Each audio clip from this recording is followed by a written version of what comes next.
Hello എല്ലാവർക്കും ശോഭ vlog 65ലേക്ക് സ്വാഗതം. ഇന്ന് ഞാൻ വെണ്ടക്ക കൊണ്ട് ഇൻസ്റ്റൻ്റ് ആയിട്ടൊരു വെണ്ടക്ക ഫ്രൈ. ವೆಂಡಕ್ಕಕ್ಕೆ ಕನ್ನಡಲ್ಲಿ ಬೆಂಡೆಕಾಯಿಯನ್ನು ಹೇಗೆ ಫ್ರೈ ಮಾಡೋದು ಅಂತ ತೋರಿಸ್ತೀನಿ.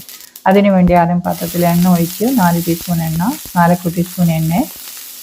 ನಂತರ ഇതിന് ശേഷം ഇതിലേക്ക് കടുകിന് ഞാനിടയിൽ സാസിವೆಯನ್ನು ಹಾಕಿ കടുക് പൊട്ടിയതിന് ശേഷം ഇതിലേക്ക് ಉಳ್ಳಿಕ್ಕೆ ಕನ್ನಡಲ್ಲಿ ಈರುಳ್ಳಿನ ಹಾಕಿ ಫ್ರೈ ಮಾಡಬೇಕು.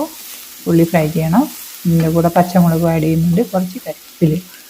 ഇതിൻ്റെ ಜೊತೆ ಹಸಿಮೆಣಸಿನಕಾಯಿ ಮತ್ತು ಕರಿಬೇವು ಎಲ್ಲವನ್ನು ಸೇರಿಸಿ എല്ലാം ചേർത്ത് ഇതൊന്ന് ഫ്രൈ ചെയ്യണം. ഇത് ലൈറ്റ് ബ്രೌನ್ ആവുന്ന വരെ ಫ್ರೈ ചെയ്യണം. കുറച്ച് ಉಪ್ಪು ಆ್ಯಡ್ ചെയ്യുന്നുണ്ട്, ಸ್ವಲ್ಪ ಉಪ್ಪನ್ನು ಹಾಕುತ್ತಿದ್ದೇನೆ. ಇದು ಲೈಟ್ ಬ್ರೌನ್ ಆಗೋ ತನಕ ಸ್ವಲ್ಪ ಹೊತ್ತು ಫ್ರೈ ಮಾಡಬೇಕು.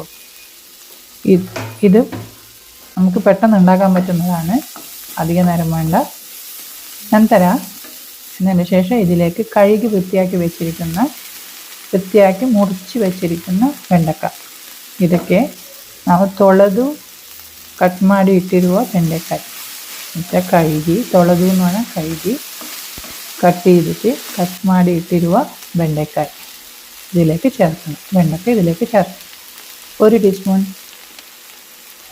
മഞ്ഞൾപ്പൊടിക്ക് കന്നഡയിൽ അരിശിന പൊടി, 1 teaspoon Kashmiri chilli powder, 1 teaspoon Kashmiri ಮೆಣಸಿನಪುಡಿ, ಉಪ್ಪು ಆവശ്യത്തിനിടണം. ഉപ്പ് രുചിക്ക് തക്കಷ್ಟು ಹಾಕಿ ഒന്ന് ഫ്രൈ ആക്കണം. ഇത് കുറച്ച് നേരം ഫ്രൈ ആവും. ഒരു 10 മിനിറ്റ് ഫ്രൈ ആയാൽ മതി. 10 നിമിഷം ഫ്രൈ ആದ್ರೆ ಸಾಕು. ഒരു 5 മിനിറ്റ് ഒന്ന് അടച്ച് വെച്ച് തിരിച്ച് നിന്ന് ഫ്രൈ ആക്കുക. അതിന് ശേഷം ഇതിലേക്ക് തെങ്ങിനക്കായി തേങ്ങ, തുരിത തെങ്ങിനക്കായി എന്ന് പറഞ്ഞാൽ ചിരകി വെച്ചിരിക്കുന്ന തേങ്ങ ഇതിലേക്ക് ചേർക്കണം.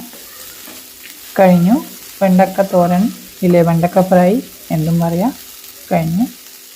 നല്ല ടേസ്റ്റിയാണ്. എൻ്റെ ചാനൽ സബ്സ്ക്രൈബ് ചെയ്യണേ. Thank you.